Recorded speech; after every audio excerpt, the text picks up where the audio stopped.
Hi Andy. Before we get started, I thought I should tell you that you always have to make sure you have the right yarn and enough yarn for each project that you're working on. And you need to know what kind of hook size to use. Your pattern usually tells you the hook size. I just grabbed an I-9 5.50 millimeter, and I wanted to show you that when you read the yarn labels that it tells you if there's a dye lot. And when there's a dye lot, you want to make sure that you get the same dye lot for all of your project. You don't want to have the wrong, like you don't want to have 260 and 261 or 410. You want to make sure that if you're going to be buying yellow for your whole project, that they are all the same dye lot. Some of them say no dye lot. Also, you want to make sure that you have enough of the different yarn. Like if it said you needed 1,000 yards, you'd want to make sure that you got at least 4 skeins or 3 skeins. And if it said that they wanted 4-ply medium worsted, you would look right here, and here's your 4-ply medium. Okay, and if you read about the yarn on here, you'll find out different information that you need for whatever project. Like if you were going to be knitting a project, this is, I guess, the ideal size of a knitting needle. Crocheting would be, the USA is the 9, which is what I just showed you on here. I have an I-9 5.50 millimeter, okay? And that's what it says. Use a 5.50 millimeter crochet hook, all right? And I don't like really using like part of one brand and part of another because they'll shrink different ways. And you want to make sure if you're not, if you're making something for, let's say, a brother who's just going to throw it in the wash machine, that the yarn is, that it is washable. You know, this one says don't iron it. I don't know what all the symbols mean, but I think this one, the circle, means that you can wash it and dry it. But just make sure before you spend a whole bunch of money and invest all your time and then it screws up. Okay, now I saw the project that you did, and so I know you know how to do a slip knot, and that's the way crochet projects start, is the slip knot, and you put it on your hook. I'm used to doing double crochet, so if I keep throwing in a double crochet where it's supposed to be a single, I'm sorry. Okay, you were, let's say, going to make, I'll make this up, a scarf. It might tell you to chain X number of stitches. So to do the chain, yarn over and pull it through, and that's 1 chain, 2 chains. So I like working patterns that tell me how many stitches are going to be in each row, so when you get to the end of each row, you can stop and count to make sure you have the right number of stitches. If it tells you you're supposed to have, you know, 4 singles, 2 doubles, and a chain 2 space, make sure that that's what you have at the end of that row. Okay? Let me look at this. So, I'm going to take the hook out a second. So we have 1 chain, 2, 3, 4, 5, 6, 7, 8, 9, 10, 11, 12. And the one that's on the hook, we don't count. If a project says, let's just say single crochet in the 2nd chain from the hook, you don't count this one, you wouldn't count this one, I'm sorry, you would count this one as 1 and this one as 2. Sorry, Andy. So just don't count the one on the hook. So when you do a single crochet row, it's usually you have a chain 1 turning chain, okay? So now we're going to single crochet across the bottom chain. Each of the stitches is like a V. On the bottom row, a lot of people sort of turn it over and go through this hump on the bottom. I don't. I just go through what I call the back ridge on the first row. So I'm going to single crochet in the 2nd chain from the hook. So there's number 1, number 2. Now this is a single crochet. So that's stitch number 1. You don't go into the one that's got your stitch in it, you go into the next one now. This one would be 2. And what we're doing right now is a single crochet. Insert it, yarn over, pull it through. This is 3. Insert it, yarn over, 4,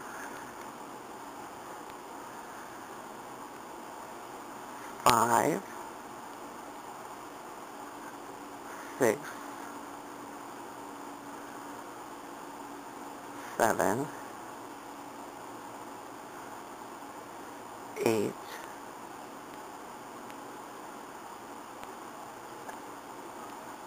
9. Sorry if my little tail keeps getting in the way.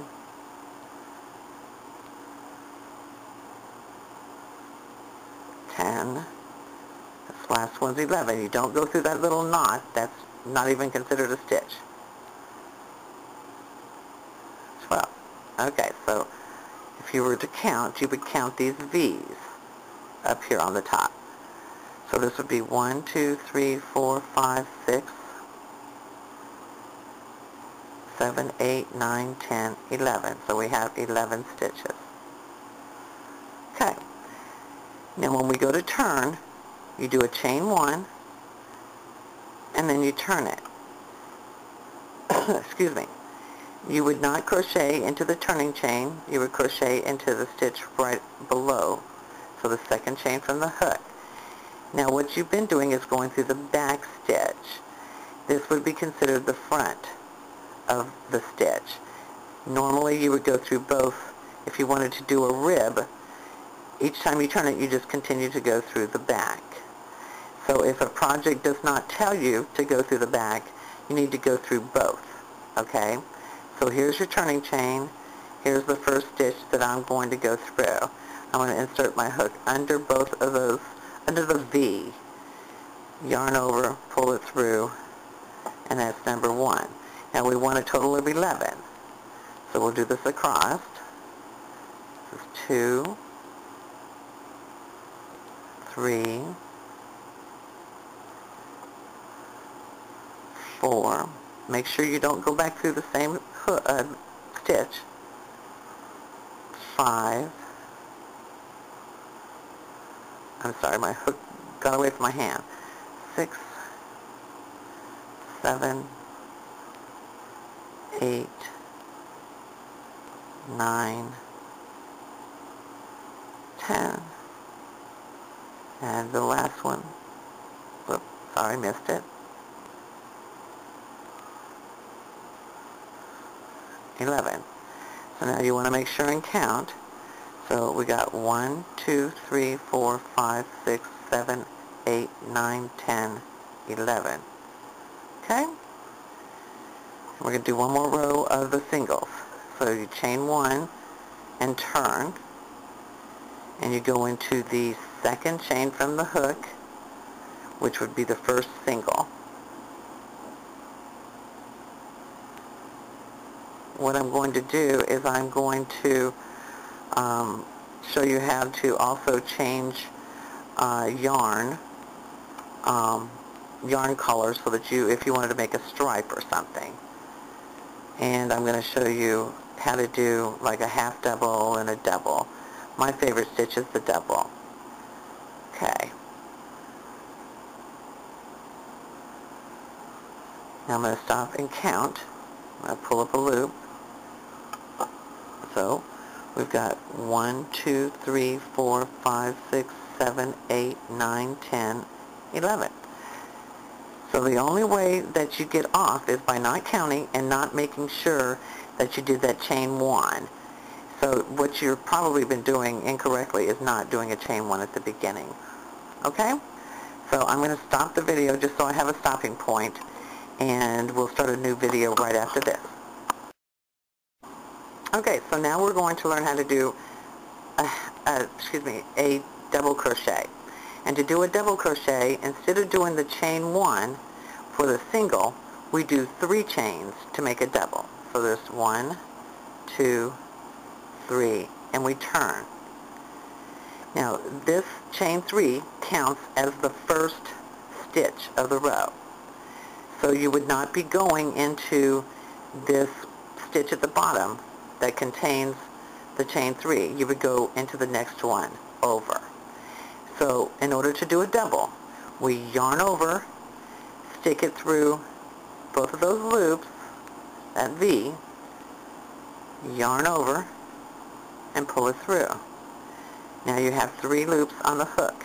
Yarn over, pull it through 2, yarn over, pull it through 2. Now this chain 3 is considered the first double, and this is the second double. To do the next double, you yarn over, insert it under both of the V's,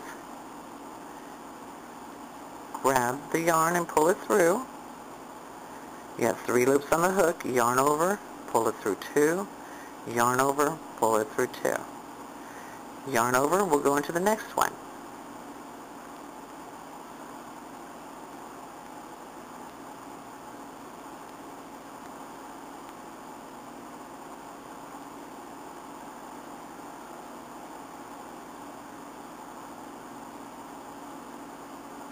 I'm trying to do this slow so that you can watch and get the hang of it. Almost all the projects I do are double crochets. I hate doing single crochets because they take forever to do a project with a single crochet.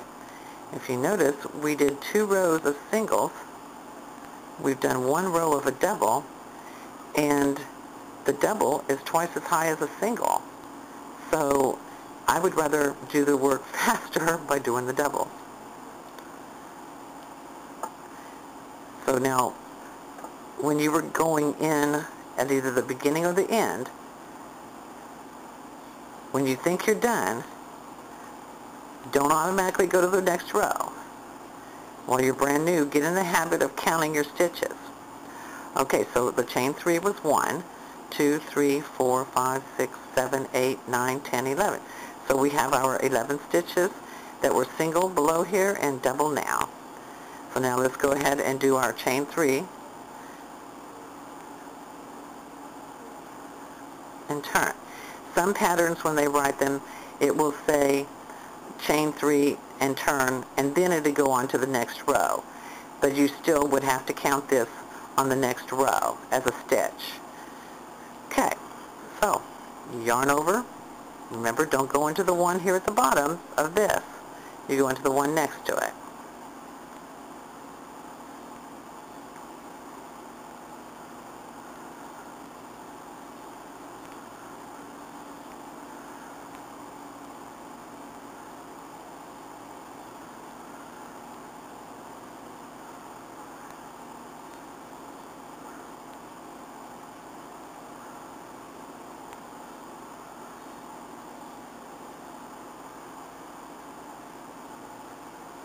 I forgot to show you how I have the yarn wrapped around my hand. I'll do that at the end of this row.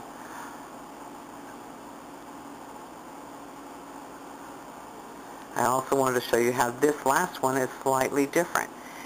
Because it was a turning chain, a chain 3, it doesn't look the same at the top. However, if you turn this around and you look at it closely, you'll see there's your little V that you want to go under. You don't want to go in the hole. What I do is I go ahead and yarn over, and then I sort of hook this little nub. I go under the top right here, hook that nub so that I'm under both of the stitches that form that V. Yarn over, pull it through. And so that we don't mess up, let's make sure that we have our 11. So we've got 2, 4, 6, 8, 10, 11. Okay, I don't have anything to cut this color with right now. So what I'm going to do is I'm going to lay this down, turn it off. I'm going to get another color to show you how to add new color. Okay, Andy, I've cut the yarn, but I wanted to show you. Once you decide that you're done with a color, you always have to leave enough of a tail at the end so that you can sew in your yarn tails. So what I do is I always yarn over one more time, pull it through, and that will kind of lock it in place. Okay, so now we're going to learn how to do another color, add another color at the beginning of a row. okay? So since I just ended on this end, I'm going to flip it over and I'm going to start on the opposite end now. So I'm going to do my slip stitch. Now some people, I'm going to show you a couple different ways that they do it. Some people go ahead and insert their hook, put the slip stitch on, and that's what I do. Or some people put the slip stitch on their hook and then do the sticking their hook through the first stitch. It's up to you however you want to do it. I just always stick my crochet hook in the first stitch, and then I put my slip stitch on the hook. Alright, so I'm going to draw it through the first stitch, and since the next stitch is going to be a double crochet, I go ahead and do my chain 3. Now we're just ready to do double crochets across. And then when you finish your project, you have to have a yarn needle so that you can weave in all your ends. However, I wanted to show you, I wasn't planning on going back to the blue, but I will, just to show you what I could have done.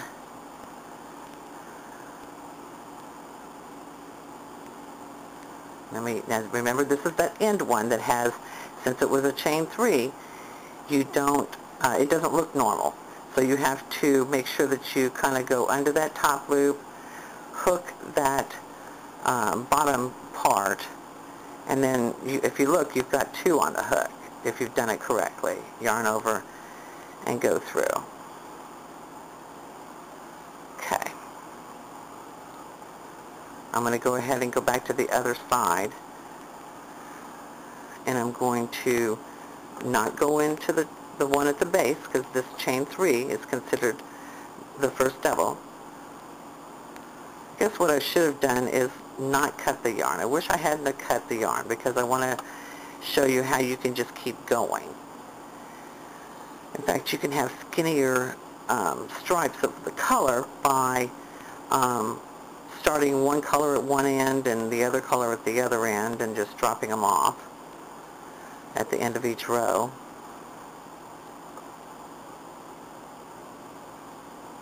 And I'm at the end again.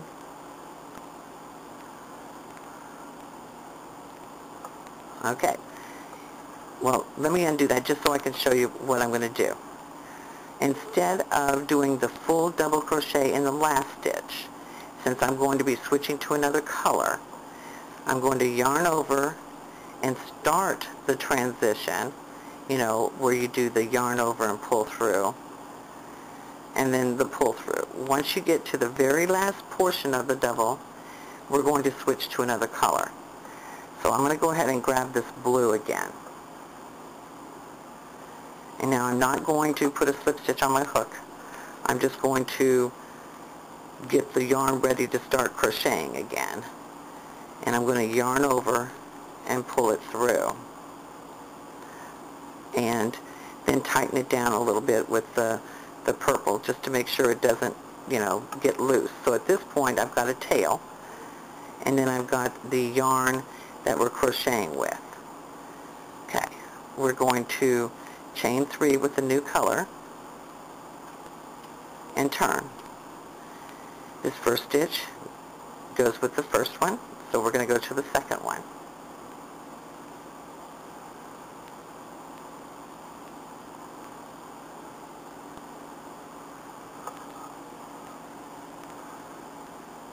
Still doing our double.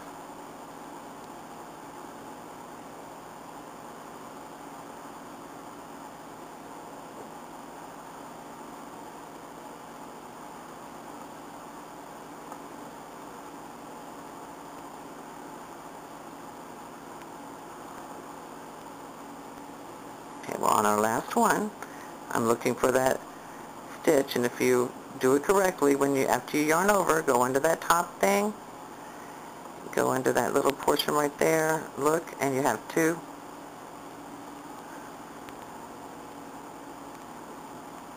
Okay. Now, we still have the purple yarn over here.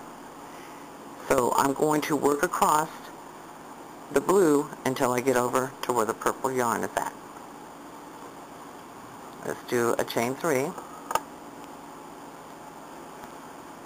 and turn. Your yarn can get tangled, so you might have to do some untangling. So this first chain 3 goes with this first stitch, so we go into this stitch right here.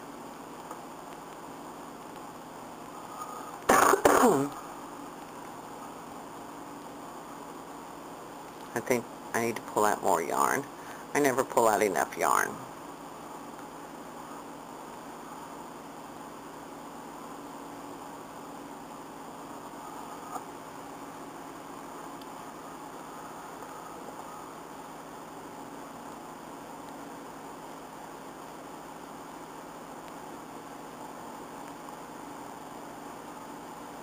Okay, we're at that last weird stitch because it's a chain 3.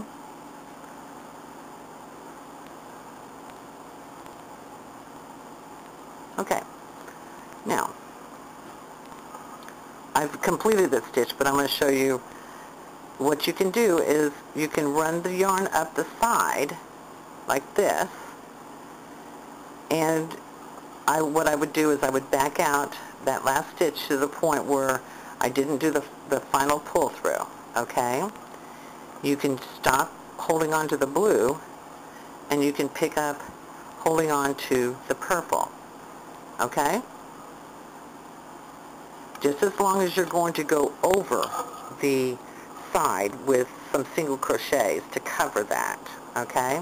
If not, you can cut the yarn like we did before and just weave the tail in. Okay, so what I've done is I've yarned over with the old color, the purple, and I'm going to pull it through for the last portion of that last double.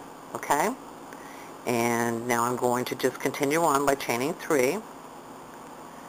I'm going to turn and I'm going to pull slightly on the old blue so that it tightens that stitch a little bit, okay?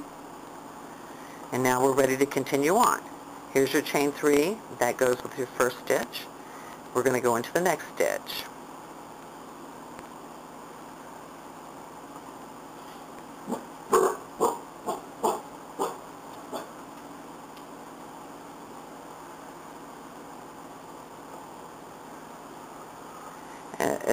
I know that I have my 11 stitches across, but make sure you, at the end of each row, do what I told you, count your stitches. It's the only way you're going to make it accurate. Okay, so I'm at the last one right now. Okay, so basically that's all you're learning how to do right now is your double crochets up here and your single crochets that were down here. And you can make yourself a stripe project. You can make, you know, a scarf if you like. So I'll continue by showing you more videos when you're interested and more fancier stitches. Okay? Hope you're enjoying it, Andy.